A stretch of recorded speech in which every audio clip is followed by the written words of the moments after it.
Coming up tonight on NewsCenter 6, the Lowell area is digging out again as winter storm number 14 bears down on the region. We'll have a report. In Chelmsford, former Selectman Roger Blomgren is looking to win back a seat on that board. We'll hear from him. And the top dog at the Lowell Police Department gets some controversial dental work. Stay tuned. NewsCenter 6 is next.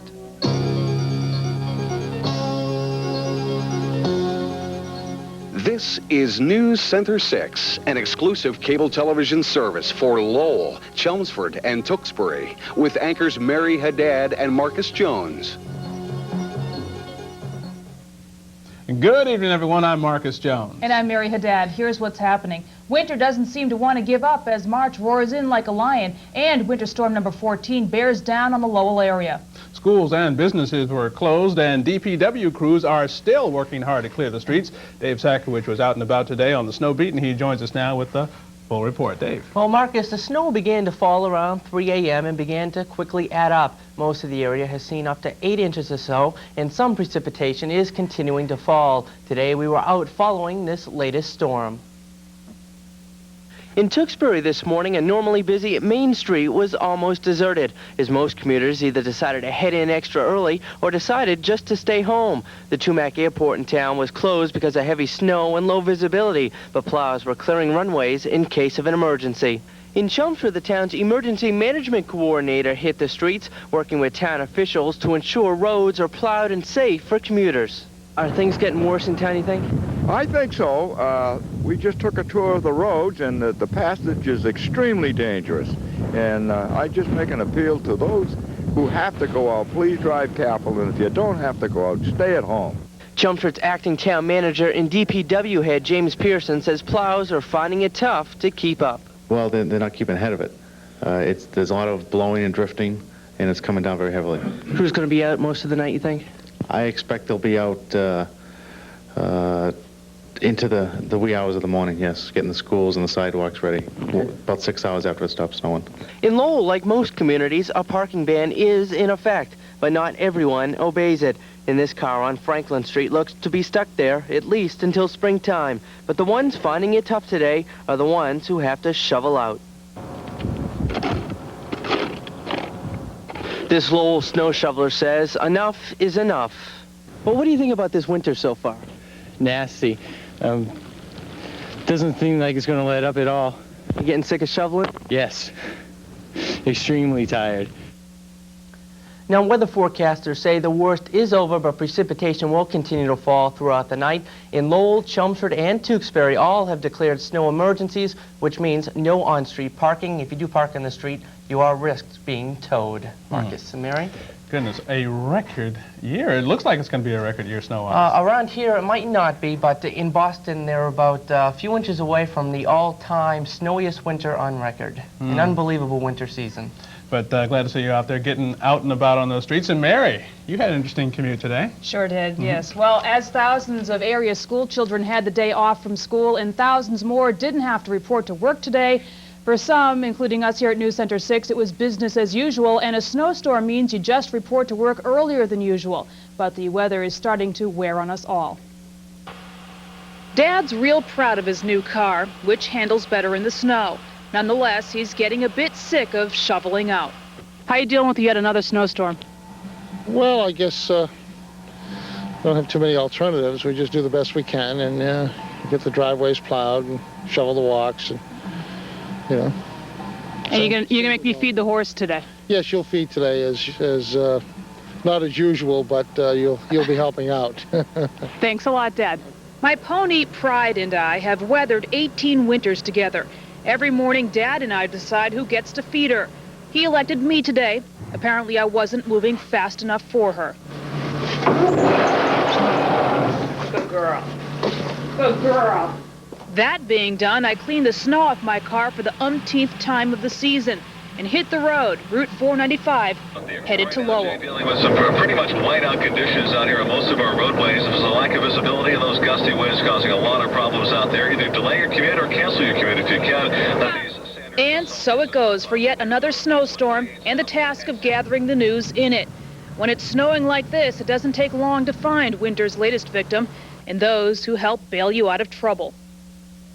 And that woman who drove off the road was not injured. She just sat in the car until a wrecker could pull her out of the snowbank. So far, no serious accidents have been attributed to this latest snowstorm, although I'm getting sick of it yourself. Oh, definitely. Although, now that we're in March, we can definitely say that spring is right around the corner, so that's the optimistic outlook.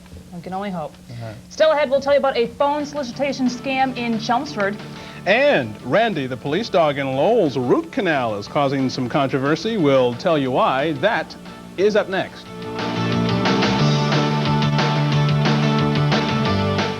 What do you do when the dog that's supposed to take a bite out of crime has a toothache? Well, we give it a root canal, of course, but that has caused a lot of tongues to wag around the city of Lowell. 6-year-old Randy, the Lowell Police Department's K-9 unit, was out on sick leave recently. The East German Shepherd needed a root canal on some broken teeth, and his partner took him in for service. He fractured one of his teeth probably during a training exercise. I'm not really sure how it happened. The vet noticed it was infected, so that was treated with a root canal. Recently, the Lowell City Council questioned the expense after they voted to approve of the $2,000 root canal costs. It seems they weren't quite sure what the request was about.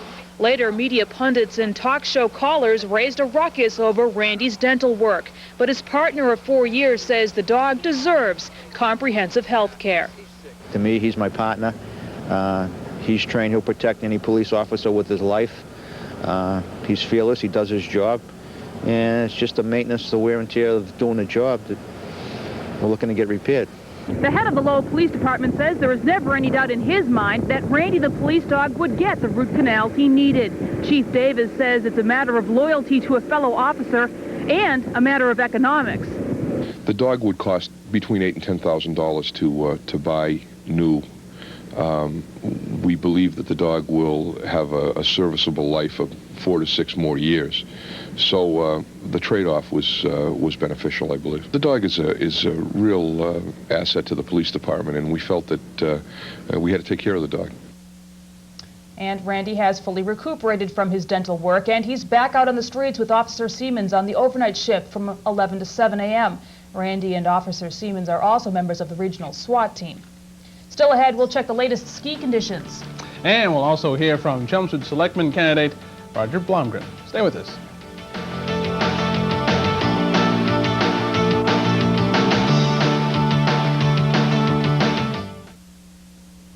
Continuing our series of profiles of the men and women running for office in the town of Chelmsford, we spoke to former Selectman Roger Blomgren this week, and he had a lot to say about why he wants to return to the executive board. Roger Blomgren. In the race for the Chelmsford Board of Selectmen, he's truly a homegrown candidate. Born and raised in the town, a public servant for more than a decade, you would think he'd be a shoo-in to win election. But Blomgren has learned the hard way that there is no such thing as a shoo-in, a lesson he learned in last April's election when he lost his bid for a 4th term on the executive board to former sewer commissioner Bob Joyce. There was a large anti-incumbency that was prevalent in the last election. That carried through from the national elections. And not that there isn't that attitude today, but the fact is that my record, especially over the past 12 months, is becoming more and more clear. A lot of the areas that I had added some value to within the town are coming to fruition as we speak. This time around, Blomgren is sounding a call to arms against wasteful town government spending and against deficiencies in the new representative town meeting form of government. And he wants to see the board assert more checks and balances in its relationship with the town manager. I believe the board has got to demonstrate that its strength in the issues that are brought before it by the town manager, understand precisely what the implications are for decisions by the town manager, and provide the advice, coaching, and counseling on difficult matters that a lot of folks suggest today that perhaps are not being made. Having served as a selectman for 9 years, it's hard for Blomgren to cast himself as an outsider taking on the establishment, but in some ways, that's what he's trying to project. One thing is for sure, he is determined to let voters know that if he is returned to the Board of Selectmen, he won't go there to conduct business as usual. It's going to be a difficult election with a four-person race, and I think that without a doubt I'm going to need a lot of help. I'm not afraid to work to be successful in this particular race, and we'll do so over the next 5 or 6 weeks. But it's going to take a lot of help from people who know me, who have understood what I have brought to the town, and clearly understand what I can bring back to the town with another 3 years on the Chelmsford Board of Selectmen. There are 2 seats up for grabs in the selectmen's race this year. Also in the running are incumbent Richard DeFreitas and challengers William Dalton and Cheryl Boss. Mary? Now for a check on ski conditions, here's Matt Kelly with Ski Watch 6. Another fresh blanket of powder for the mountains, anywhere from a half foot to more than a foot before all is said and done. Now here's a look at some of the stories we're working on for tomorrow's edition of NewsCenter 6. We'll update you on winter's latest fury, storm number 14. We'll take a look back at the week's top stories with the week in review. And we'll have our weekly segment on pets. So tune in for NewsCenter 6 tomorrow night at 5:30, 7, and 10 o'clock. Well, at Chelmsford High School, the ban on boys wearing dresses will stand. That's the word from Principal Herb Levine this week. You may recall that 2 weeks ago, several male students at CHS went to school wearing dresses, first as a joke and then as a protest of the principal's ban against cross-dressing. Levine met with the students earlier this week and settled on a compromise that will allow boys to wear Scottish kilts to school if they so desire, but not ladies' skirts.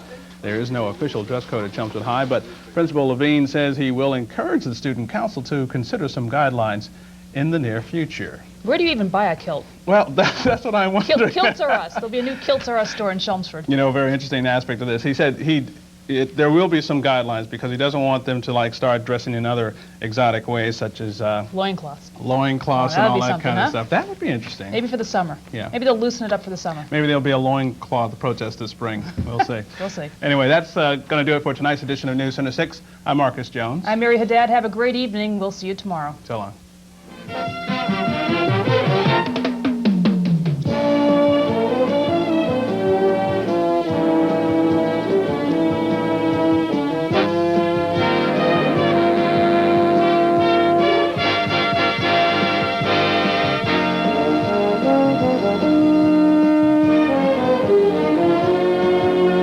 NewsCenter 6 is provided by Lowell Cable Television, serving Lowell, Chelmsford, and Tewksbury.